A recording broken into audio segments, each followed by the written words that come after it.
আপনিও কি আইফোন থেকে অ্যান্ড্রয়েড ফোন থেকে আইফোনে ফাইল ট্রান্সফার নিয়ে প্রবলেমে আছেন? তাহলে এই ভিডিওটা হতে পারে আপনার জন্য বেস্ট সলিউশন। আজকের এই ভিডিওতে দেখাবো আপনি জাস্ট একটা অ্যাপ স্টোর এবং প্লে স্টোর থেকে ডাউনলোড করার পরে কিন্তু একটা জিমেলের মাধ্যমে দুইটা ফোনে কানেক্ট করে কিন্তু আপনি চাইলে কিন্তু এখন আপনার ফাইল যেগুলো আছে, ফটো বা ইম্পর্টেন্ট ডকুমেন্টস যেগুলো আছে, সেগুলো কিন্তু আপনি চাইলে এখন আইফোন থেকে অ্যান্ড্রয়েড ফোন থেকে আইফোনে খুব ইজিলি একদম এয়ারড্রপের মতোই আপনি সেন্ড করতে পারবেন। তো এই অ্যাপসটা কি এবং কি আপনি এটা কিভাবে কানেক্ট করতে হবে, চলুন সরাসরি আপনাদেরকে স্ক্রিনে দেখাই।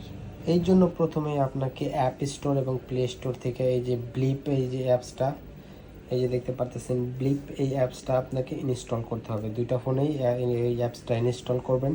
ইনস্টল করার পর আপনাকে জাস্ট এই যে অ্যাপসটা যখন ওপেন করবেন, ওপেন করার সাথে সাথেই আপনাকে জিমেইলের মাধ্যমে আপনাকে কানেক্ট করতে বলবে। তো দুইটা ফোনেই আপনাকে সেম জিমেল দিয়ে কানেক্ট করতে হবে। তো এটা যেই জিমেল দিবেন ঠিক এই ফোনেরটাইও সেই জিমেল দিয়ে আপনাকে কানেক্ট করতে হবে। কানেক্ট করার পরে যে দেখতে পাচ্ছেন এখানে আইফোনের এই যে অপশন আছে, আমি চাইতেছি এই অ্যান্ড্রয়েড ফোন থেকে আইফোনে সেন্ড করার জন্য।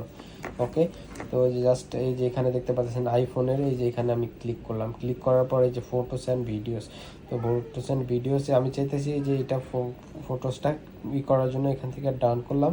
ডান করার পরে দেখতে পাচ্ছেন এইটা যদি আমি ওপেন করি, দেখতে পাচ্ছেন উইথ অ্যান্ড ফিউ সেকেন্ড কিন্তু এই যে এটা কিন্তু এই যে এখানে চলে আসছে।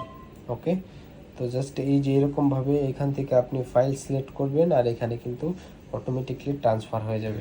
আমার ভিডিওটা যদি ভালো লাগে অবশ্যই লাইক এবং শেয়ার করবেন, আর মোবাইল সম্পর্কে যদি কোনো কিছু জানার থাকে অবশ্যই আমার ভিডিওতে কমেন্টস করবেন। ধন্যবাদ সকলকে, ভালো থাকবেন।